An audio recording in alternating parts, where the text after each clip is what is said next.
She's my only success.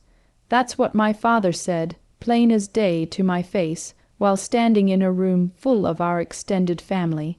The worst part, he was talking about my younger sister, Sarah, completely dismissing me, his eldest son, as if I were some kind of perpetual failure. Little did he know, or anyone else for that matter, that I was sitting on a personal fortune, an account totaling over $47 million. His face, when he finally saw the proof, was a picture I'll never forget. But was I wrong for showing him, for throwing his words back in his face with such undeniable proof? Tell me honestly, would you have done the same thing? Let me take you back to the beginning, to understand the full weight of that moment. My relationship with my father has always been strained, to say the least. From a young age, I was an inquisitive kid, always taking things apart, trying to understand how they worked, and then, often, struggling to put them back together. While other kids were playing sports, I was hunched over a circuit board, my fingers stained with solder, my mind buzzing with ideas. My father, a man who prided himself on practical, tangible achievements, a successful, albeit traditional, construction business, a sturdy house, a respectable reputation in our small town, never quite understood me. He saw my tinkering as a distraction, my passion for technology as a childish phase, something that wouldn't lead to a real job. He wanted me to join his business, to learn the trade, to follow in his footsteps, but my heart was never in it. I tried, believe me, I tried. I spent summers working on construction sites, hauling bricks, mixing cement, enduring his constant critiques about my perceived lack of strength, my clumsiness, my inability to grasp the common sense aspects of manual labor.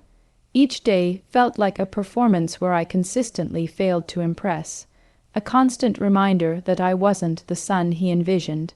Sarah, on the other hand, was the golden child. She was everything I wasn't in his eyes. She was athletic, popular, outgoing, and effortlessly charming. She excelled in school, not with the intense, focused passion I had for coding, but with a natural ease that garnered her awards and accolades.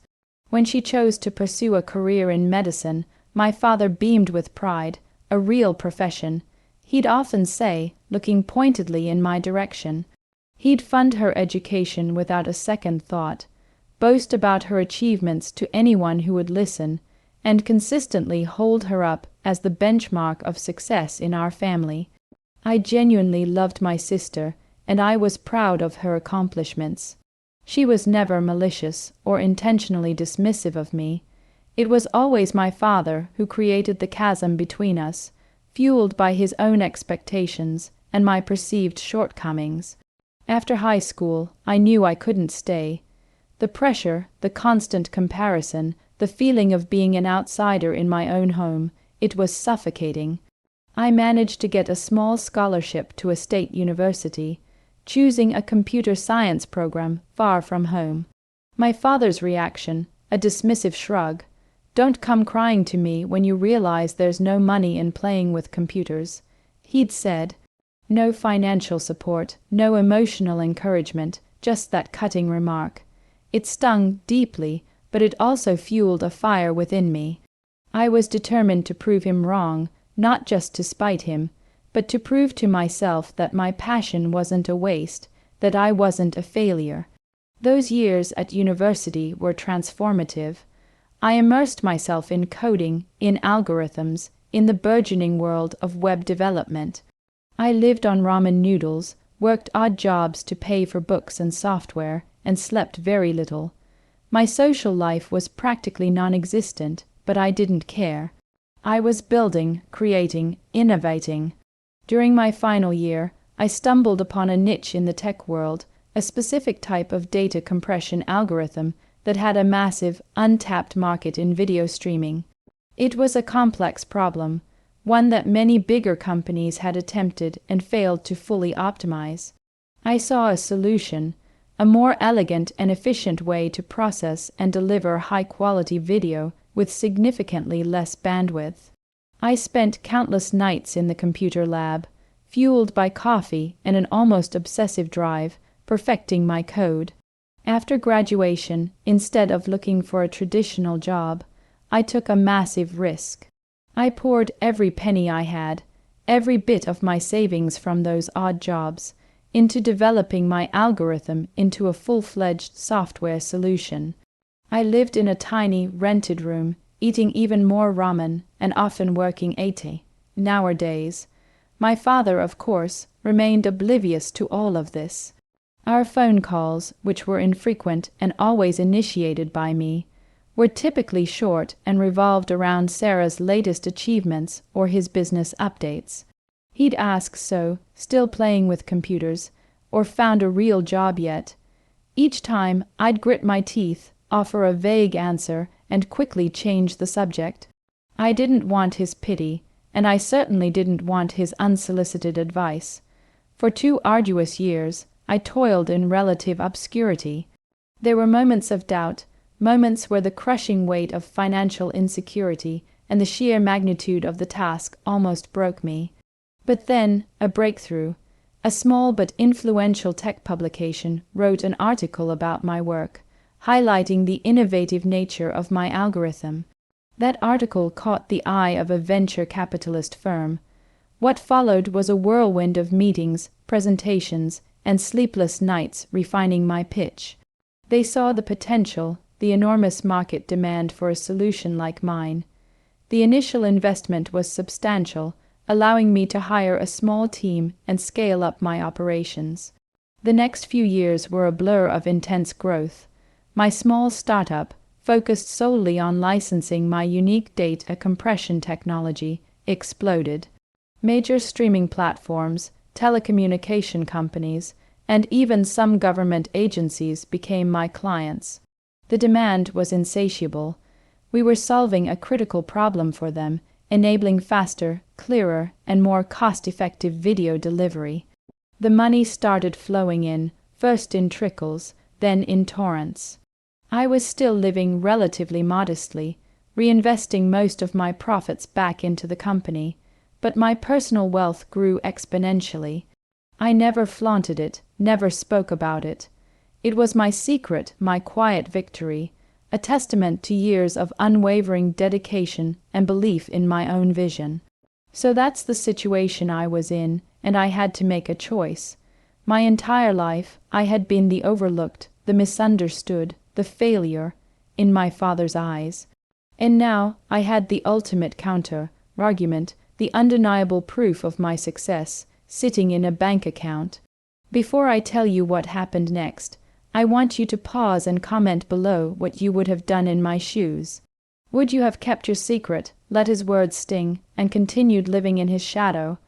Or would you have seized the opportunity, just like I did, to finally, definitively, show him?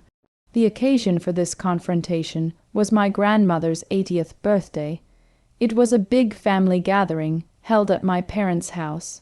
Relatives from all over had flown in, and the atmosphere was generally jovial, filled with laughter and nostalgic stories. I had flown in specifically for the event, a rare visit home. My company was doing incredibly well, and I had just closed a particularly lucrative deal that added another 8 figures to my personal net worth. I was feeling good, accomplished, and for the first time in a long time, genuinely confident about my place in the world, irrespective of my father's opinion. Throughout the evening, I found myself, as usual, on the periphery of the main conversations. My father was holding court in the living room, surrounded by aunts, uncles, and cousins, all listening intently as he recounted stories from his business, and, predictably, boasted about Sarah. "My Sarah, she's doing so well at the hospital," he announced loudly, his voice booming across the room. "She's already been promoted, and she's only been there 5 years. She's my only success, you know. The only one who really picked herself up by her bootstraps and made something of herself." And then he looked directly at me, a fleeting glance, before turning back to the eager faces around him, a smirk playing on his lips. The words hit me like a physical blow, my only success. It wasn't just a casual remark, it was a deliberate, public declaration of my worthlessness in his eyes. All those years of struggle, of self-doubt, of proving myself against all odds, all boiled down to nothing. A sudden, cold calm settled over me. The anger, the frustration, the years of feeling inferior, it all coalesced into a single, unshakable resolve. I knew what I had to do. I walked over to the group, a polite smile plastered on my face, masking the storm brewing inside.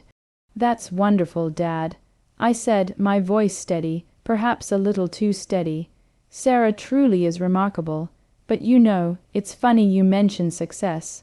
I actually had a pretty good week myself." My father paused mid-sentence and turned to me, a flicker of irritation in his eyes. He clearly wasn't expecting me to interrupt his monologue, let alone challenge his narrative. "Oh, and what success would that be, son?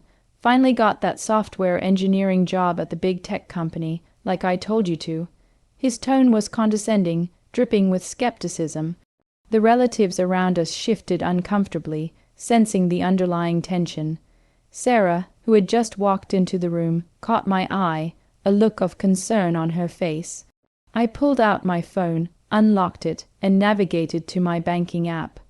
It was a secure application, with all the necessary biometric authentications, displaying my personal investment account. "No, Dad," I said, my voice still calm, but with an edge that I'm sure he recognized from my teenage years, a prelude to defiance. "Better than that. I actually own the company, and this is my personal account. It just closed a new deal, so it's looking particularly good today." I held out the phone directly in front of his face. The screen glowed, displaying the current balance, $47,389,112.56. The numbers, crisp and undeniable, stared back at him. The room fell silent. You could have heard a pin drop. All eyes were on my father, and then on the phone, and then back to my father. His face, oh, his face, it was a masterpiece of conflicting emotions. First, a flicker of disbelief, as if he thought I was showing him a game score or some kind of prank.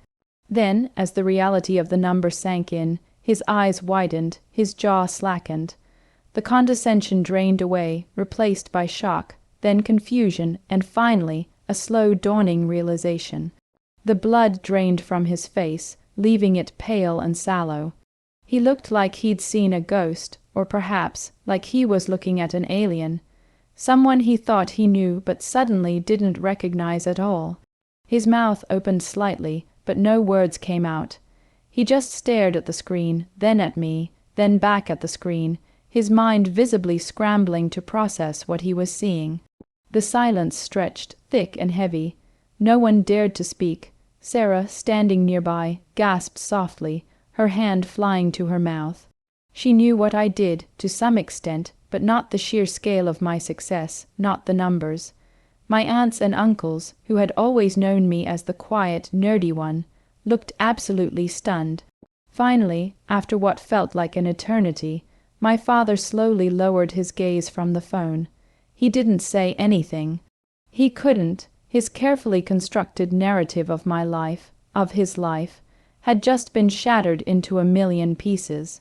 The failure he had so confidently declared, the son he had so easily dismissed, was standing before him, not just successful, but wildly, astronomically successful. He just stood there, speechless, his usual bluster completely deflated. The smirk was gone, replaced by a hollow, vacant stare. The entire scene was almost theatrical, and for a fleeting moment I felt a pang of something akin to pity. But it quickly faded, overshadowed by the immense satisfaction of finally being seen, finally being acknowledged, not just by him, but by myself. I didn't press the issue. I didn't need to. The numbers spoke for themselves. I simply withdrew my phone, returned it to my pocket, and offered a small, polite smile. "Well, I should probably go check on Grandma," I said, breaking the silence with a deliberately mundane comment. As I turned to walk away, I heard hushed whispers erupt behind me, a flurry of excited, astonished chatter. My father, I knew, was left to face it all, to explain to his family how his only success suddenly had a multi-millionaire brother he never spoke about. The aftermath was interesting. My relationship with my father didn't magically transform overnight, but it certainly shifted. He was more deferential, less critical, and surprisingly, almost awkward around me for a while. The boasts about Sarah continued, but they were now tinged with a subtle, almost imperceptible undertone of something else, maybe respect, maybe regret, definitely a forced attempt at inclusion of me. He even started asking me about my business, something he never did before, though his questions were often superficial and revealed his continued lack of understanding of my world. But it was a start, a tentative bridge across the chasm he had built. Sarah, bless her heart, was incredibly supportive. She hugged me later that night, whispered how proud she was, and assured me that she always knew I'd do amazing things. That meant more to me than my father's stunned silence. The lesson I learned: never let anyone define your success for you. Never let their limited vision dictate your potential. I built my empire in silence, not for revenge, but for myself. But when the opportunity arose to finally, definitively, shut down the negativity, I took it, and I don't regret it for a second. So, that's my story. It's been a wild ride and honestly, a deeply personal one to share. Like this video if you were on my side, if you think I did the right thing in that moment. Subscribe for more stories like this, where I dive into the most intense and unbelievable real-life Reddit tales. And please, share your final thoughts on this whole mess in the comments section below. What would you have done differently? Did I go too far, or was it a well-deserved moment of triumph? I'll see you all in the next story.